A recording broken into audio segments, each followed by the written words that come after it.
consideration provided by... One of the worst things about a cold sore is how it can make you feel. But when used at the first sign, Abreva can get you back to being you in just 2.5 days. Be kinder to yourself and... Happening now.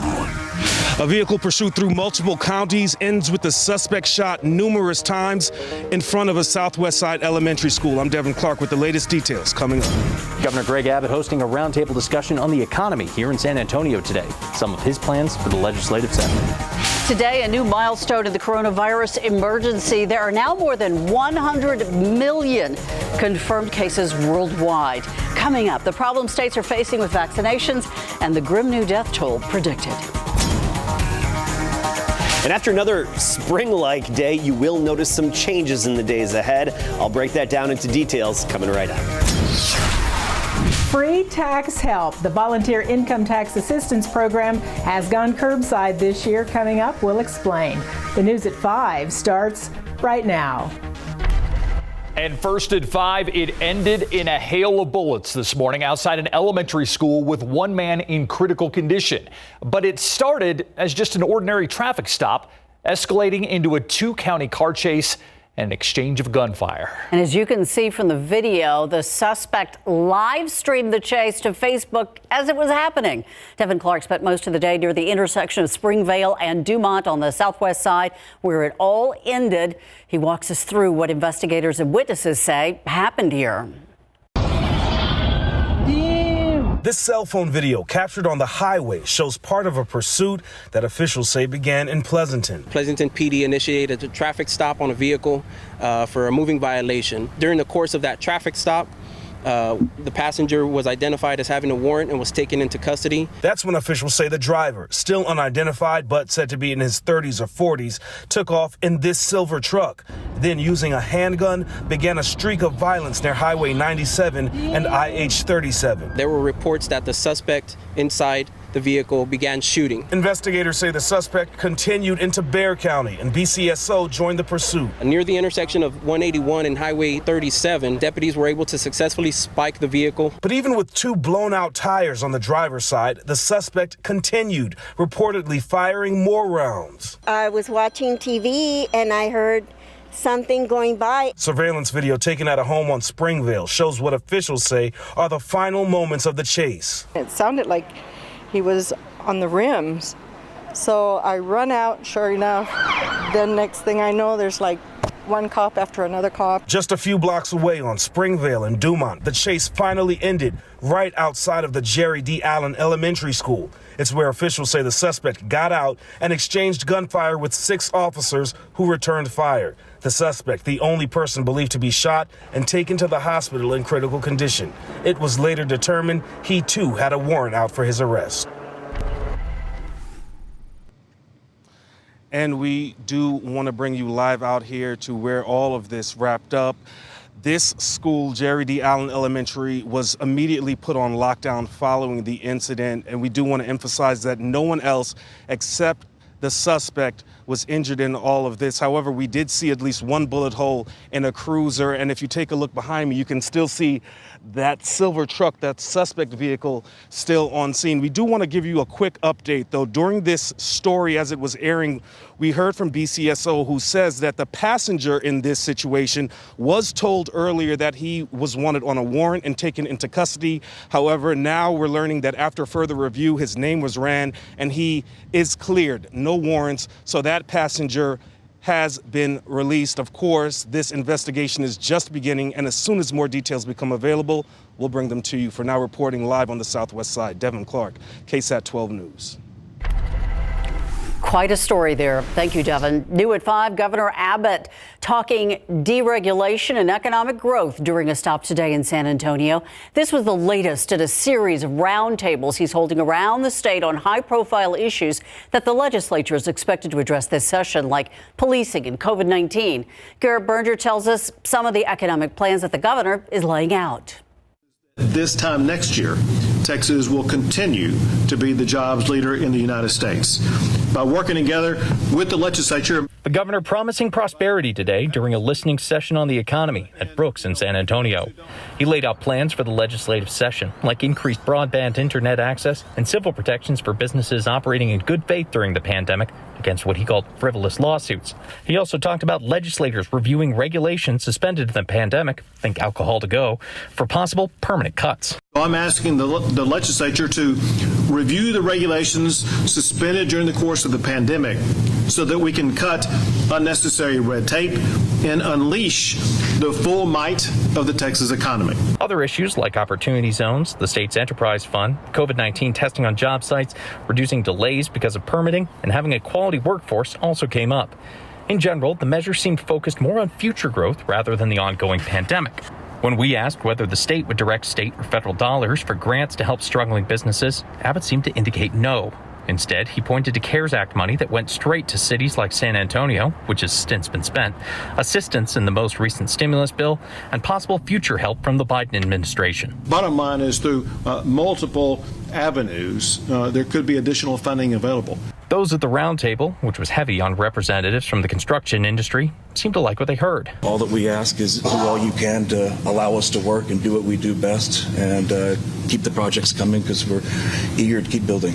Garrett Berger, KSAT 12 News. And new information into a deadly shooting of a 15-year-old male on the city's west side. The medical examiner's office identifying that teenager as Markale Ross. Officers found him just after 7:30 last night, laying on a sidewalk with a gunshot wound to the torso. This was in the 500 block of Belcross Street. Police detained a 19-year-old who they believe pulled the trigger. He claims Ross was trying to rob him. Investigators say they're not sure if the 19-year-old will face any charges for this shooting.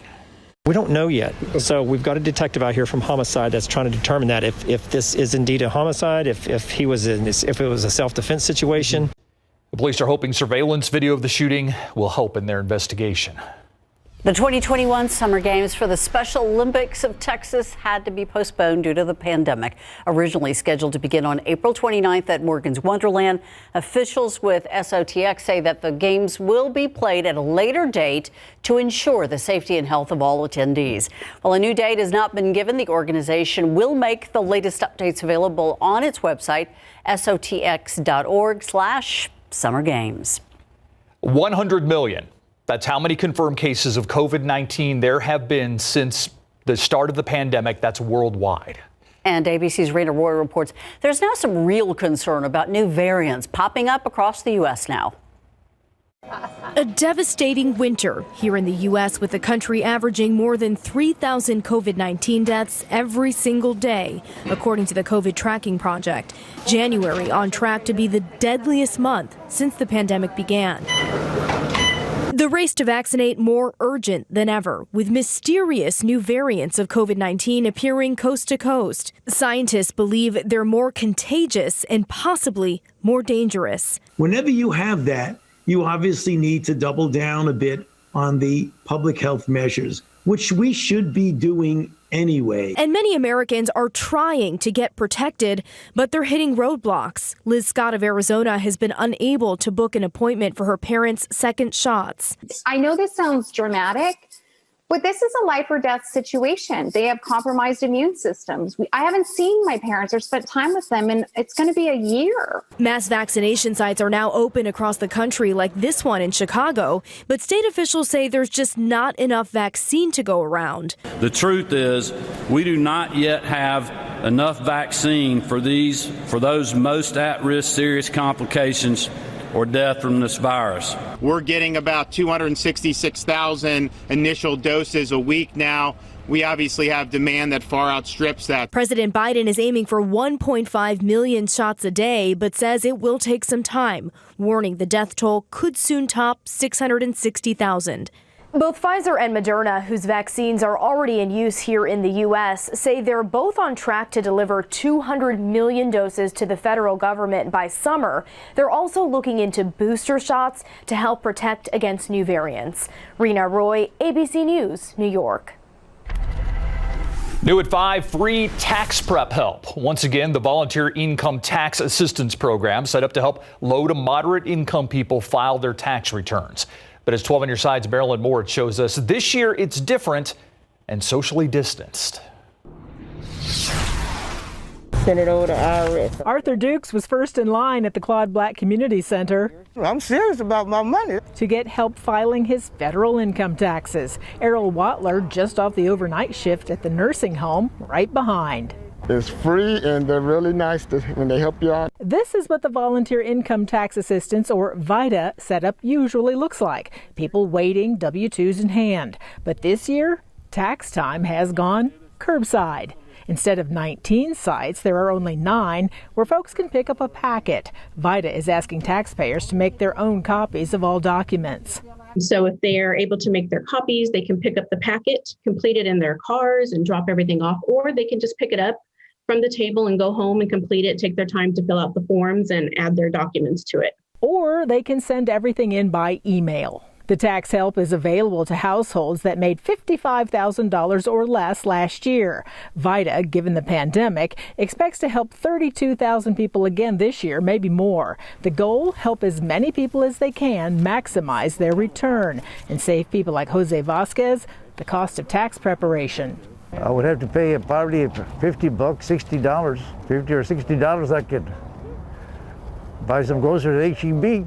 Tax work has begun, but the IRS won't begin accepting returns for another 2.5 weeks. The pandemic has caused some delays. One thing that has not changed, the tax deadline. It's still April 15th.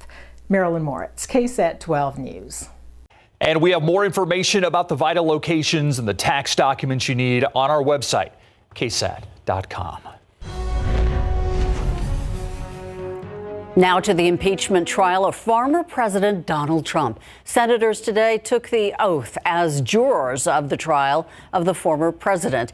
The trial will be presided over by Vermont Senator Patrick Leahy, not Chief Justice John Roberts. While the Constitution says the Chief Justice presides over the impeachment trial of the president, Leahy, who is the president pro tem of the Senate, said in a statement that the president pro tem has historically presided over the Senate impeachment trials of non-presidents. We asked Trinity political science professor David Crockett, since it's a former president on trial, should the Chief Justice oversee it? If everyone agreed, it would not be a crazy idea to have him preside over the impeachment trial of a former president. On the other hand, you could very easily make the opposite argument that there's no compelling requirement for him to preside, in which case you then default to an officer of the Senate. That trial expected to begin on the week of February 8th. Beautiful day, a lot of sunshine, comfortable temperatures. We're sitting at 76 degrees right now in the Alamo City, and that was actually our high temperature for the day after a morning low of 46. So a big temperature spread from the morning on into the afternoon, and that's actually fairly common this time of year. We see that quite a bit. Near 80 degrees, Del Rio and Eagle Pass, even 78 in Floresville, 73 now in Lakey. Santa Maria, right near the 80-degree mark. You get near Lavernian at 76 degrees and 72 right now in Canyon Lake. As we go through the evening, temperatures falling off gradually. It's going to be a comfortable evening. 8 p.m. 63, by 10 p.m. upper 50s. But we do have a little cold front that's going to pay us a visit tonight, and you'll notice some changes behind that front. So we're going to talk about that in more detail coming up. Steve? Thank you, Adam. Still ahead on the news at 5. Over the next 4 years, you may notice news coverage of President Joe Biden's White House from major networks led mostly by women. Why this move is an important one for the news industry. After the break.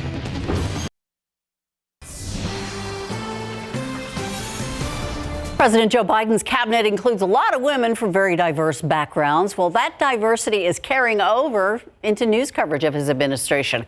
4 major networks have appointed women as their White House correspondents. That group includes 2 women of color, NBC's Kristen Welker, who last year became the first black woman to moderate a presidential debate since 1992, and ABC's Cecilia Vega.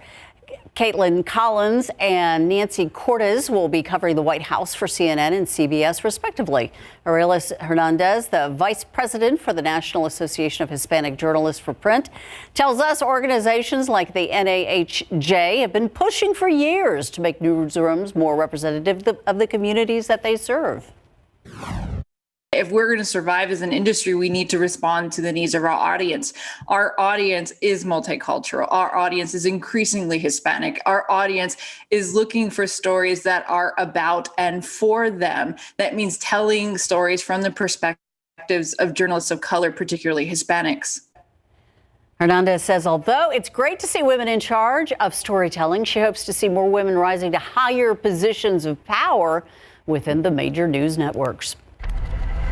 New at 5, it was a day to show gratitude for the South Alamo Regional Alliance for the Homeless, which replaced its annual homeless count with what they call a Street Outreach Day of Appreciation.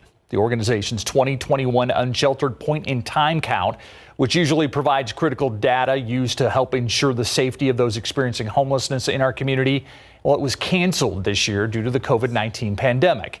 So instead, today was designated to raise money and collect donations, everything from jackets, blankets, socks, to make sure those who are going without might live a little more comfortably through the rest of the winter. And while the drive is now over, you can still help by visiting Sarah, SARA homeless.org. Today, a good day to get things in order if you want to help the homeless, because winter's not over yet. That's right, it's not. And we do have some cooler air that's going to be headed our way. We're not talking Arctic air, but some noticeable changes. After a few days well into the 70s, temperatures are going to be on the downswing. So let's take a look at the readings across the state right now. And you see our friends in the Panhandle only in the 30s and 40s. 35 right now, Amarillo, Lubbock at 48 degrees. And then we get to 83 in Laredo, 81 in Brownsville. So a huge temperature spread north to south across the Lone Star State. And we're going to get a little taste of that cooler air. So right now it's warm. It's almost spring-like outside, minus the humidity, because we don't have much humidity in the air. Pleasanton's at 80, 82 in Cotulla. Beeville 78 degrees. So south of town, we're right around the 80 degree mark. The rest of us mostly in the 70s, 74 right now in San Antonio. So let's talk about tomorrow morning, because the cold front's going to move through tonight. We'll be back down into the 40s to start the day tomorrow. Some upper 30s in the hill country, but I think San Antonio about 45 degrees, even Uvalde 44. By the afternoon, back down into the 60s opposed to the 70s. So not a big hard-hitting cold front that's going to hit us tonight, but it will reset us just a little bit. Even the hill country closer to 60 degrees for the high tomorrow. And that's where we'll all be on Thursday. So lower 60s Thursday, and then still in that 60 degree range on Friday. We don't get back into the 70s until this upcoming weekend. But you're going to notice the wind with this cold front as well. Again, not a real hard-hitting front, but you will notice some gustiness with it. Around midnight is when it should hit us. And shortly thereafter, 1, 2 a.m., you may hear that wind outside gusting to about 25, 30 miles per hour, steady at 15 to 20. And then off and on throughout the day tomorrow, we'll have that north breeze. I think sustained around 15 miles per hour, but we will have some higher gusts. Take a look at the Gust Forecast. So these are those spurts of wind that you get periodically, potentially up to about 30 miles per hour for a good chunk of the day tomorrow, especially after sunrise tomorrow. So the wind's going to be noticeable. Temperatures, yeah, we're trimming off about 5 to 10 degrees in terms of the high temperature. Okay, let's look at our weather pattern. Panhandle, some snow today. Yeah, you saw the colder temperatures up there. They actually had some snow. It's still a very active weather pattern. Nice atmospheric river coming into the west coast there. California provides them with some much needed moisture. We've got multiple disturbances out there. You even head to the east coast and they've got some activity. It's just dry here in South Texas. We can't get in on that action. And there's going to be a lot of action off to the west of us. Another big disturbance for the west coast. For us around here, we're just going to have some Pacific moisture above us by Thursday and Friday. And all it's going to do is supply cloud cover. Unfortunately, not supply any needed moisture for us. Just clouds Thursday and Friday coming off the Pacific Ocean. But you go the Intermountain West, West Coast, even Desert Southwest, they'll be getting some much needed rainfall there. And then into Saturday, as that system crosses the Rockies, close, but not close enough again. Most of the rain, Dallas, all the way up through Oklahoma with that system. So around here, looks like another drizzly Saturday morning, but nothing to really substantial to show for it. So sunny tomorrow morning, 45, partly cloudy the rest of the day, making it into the upper 60s and breezy with that north wind steady around 15 with higher gusts. We talked about temperatures, highs in the 60s the rest of the week, but Thursday morning, it looks like we'll be in the mid-30s. That's going to be our lowest point. And then Saturday, more fog and drizzle to start the day. Thank you, Adam. All right. I know Greg Popovich has probably been on some weird road trips. Probably not one where you didn't win, but you didn't lose. You didn't play a game. That's you just because. Turned around and came back. Is what unusual is when they called the game just about, an hour and a half before tip-off. Now the big question is, will they be able to play the Celtics tomorrow? The reluctant Celtics have arrived in San Antonio. We'll give you further details about the game tomorrow. Also, when we come back, it's hard to believe it was 1 year ago today we lost Kobe and 8 other people. Coming up. For the first time since the new COVID-shortened season tipped off, the San Antonio Spurs had a game postponed. It happened last night in New Orleans, right before the Spurs are set to take on the Pelicans for the second time this season. What made this postponement unusual is that it came less than 2 hours before tip-off, presuming that both teams were already in the Smoothie King Center and that it affected both teams. The NBA announcing that because of testing and contact tracing, neither the Spurs or the Pelicans had required 8 players to suit up for the game. It will be interesting to see how the postponement affects the Spurs' future games starting tomorrow with the Celtics at home. Boston head coach Brad Stevens has already expressed concern about playing the Spurs just 2 days after their game against New Orleans was postponed. In fact, the Celtics' flight from Chicago to San Antonio, where they played the Bulls last night, was delayed by an hour and a half today, but they did arrive shortly after 3:30. So here are the games slated for this week. Tomorrow, Boston, Friday, and then Saturday, back-to-back games against Denver and Memphis. LeBron James is able to hang a season-high 46 points on the Cavaliers in Cleveland, where he used to start to keep the defending NBA champs undefeated on the road this season. LeBron went off in the fourth quarter, scoring 21 of his 46 points against the Cavs in the 115-108 victory in Cleveland, pushing the Lakers to 10-0 on the road. And it came after he missed a three-pointer at the end of the third, and he noticed out of the corner of his eye the Cavaliers basketball executive Jason Hillman celebrating the moment. He's part of the front office group, but he was really excited about me missing, that shot a little bit more extra than I would have liked, but, he got a root for his team, obviously. And he was, he showcased that. So, I knew I had another quarter, and the fourth quarter is my favorite.